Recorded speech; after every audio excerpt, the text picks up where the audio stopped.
Hi! Welcome to night number 12 of Advent. This is actually a true story that I'm going to read you tonight. I hope one day you can travel to Europe and see some of Felix's work. That's a hint. Let's read the story. A very long time ago, everyone in the little village of Servan was all bustle and stir, preparing for the blessed birthday of the Christ child. This was especially true of young Felix Michaud, the shepherd's son. It was his very own lamb, Beppo, who had been chosen to be carried as a gift to the baby Jesus in the Christmas Eve procession.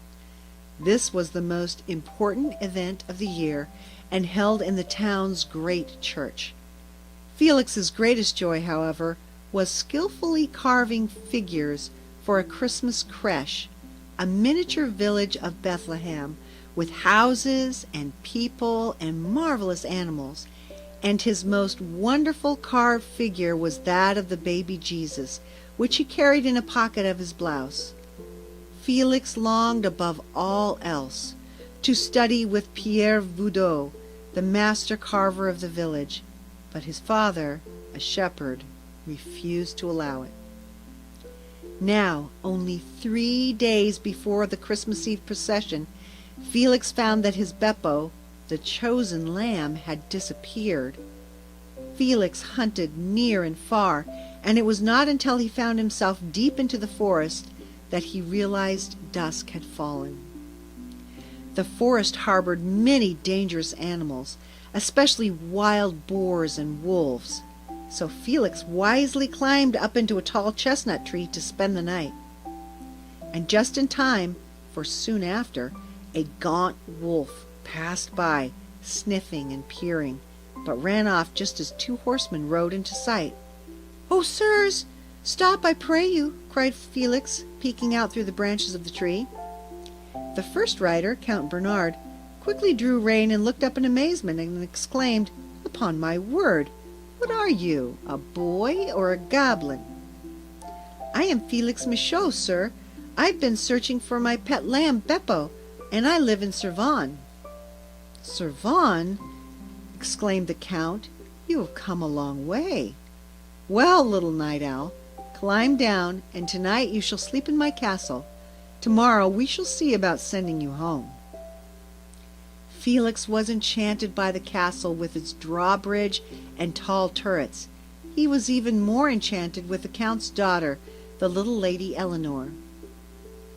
Later, Felix helped rearrange the figures of the castle's Christmas creche, and the little Lady Eleanor danced with delight.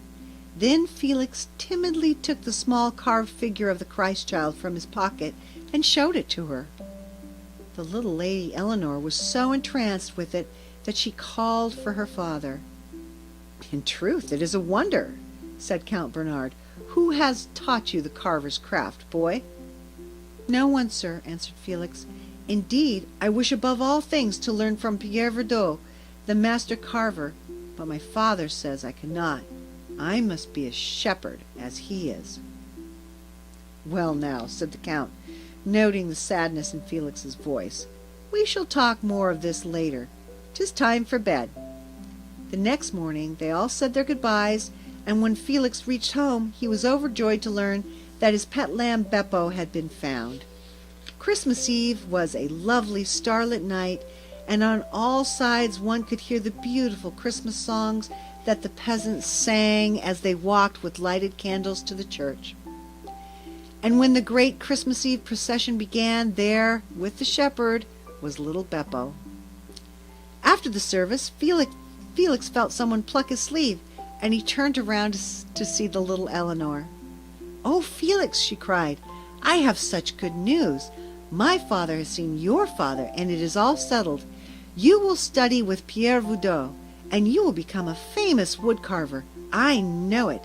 And Felix, I'm sure it was your carving of the little Christ child that did it." Years later, Felix did, in truth, become a famous woodcarver, but he never forgot that Christmas Eve of long ago. And if you ever visit a certain old French cathedral in the city of Arles, Look carefully at the figure of the lamb chiseled in white stone over the great doorway. For Felix, when he carved it, would have told you that he was thinking all the while of his little pet lamb, Beppo, and the Christmas procession. Have a sweet night. I'll see you tomorrow.